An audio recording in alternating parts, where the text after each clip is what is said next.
These 51 star flags right here, and the scale of this display, all the way up Pennsylvania Avenue from the Wilson Building here to 3rd Street at the foot of the Capitol. Statehood!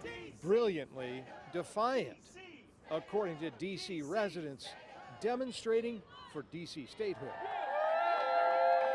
67-year-old veteran and retired DC prosecutor Bernie Seiler fires up a crowd of statehood demonstrators this morning by climbing a ladder with a 51 star flag.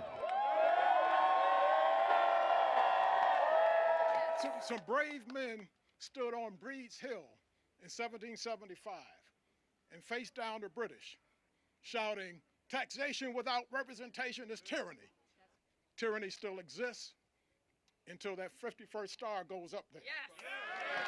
Seiler and DC veterans, along with the flag, were the stars of this demonstration today, which included a busload of protesters led by Mayor Bowser parading under the flags up Pennsylvania Avenue as Congress prepares to debate DC statehood for the first time in 25 years. I felt like I was doing that for all the veterans that lived in DC, that fought for our country, and never had to vote to determine whether they had to go or not. I mean, people have died for our country and aren't represented simply from a vote in Congress. We've been going off to war and fighting this battle for over hundreds of years. The 51st star looks good on there. It should have been on there a long time ago. It's the flag that represents all tax-paying Americans, and it's the flag our nation deserves. We want everybody across these United States of America to know that we are just like them. We pay taxes just like they do. We send our people to war just like they do. DC! At Constitution and 3rd Northwest, Scott Broom, WUSA 9.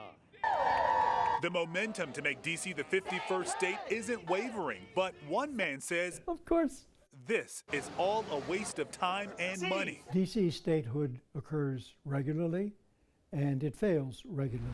Roger Pilon is director of the Cato Institute for Constitutional Studies, and he's putting the finishing touches on his testimony against DC statehood, which he'll deliver at Thursday's historic hearing in the House. The reason? There is nothing that can be done.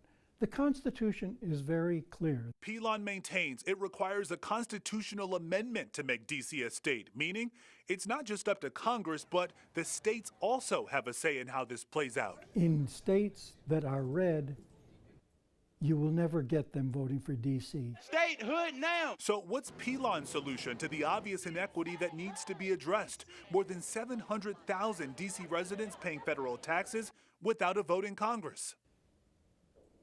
My answer is there's no alternative. Pilon says from the very beginning, the framers never wanted the district to be like the states, and those choosing to live here should know it comes with the territory. If the vote means that much to you, you're going to have to move to a real state. While that is Pilon's interpretation of the Constitution, other constitutional law scholars like Maryland Congressman Jamie Raskin say Congress does have the power to redraw boundaries. I'm Lorenzo Hall, WUSA 9.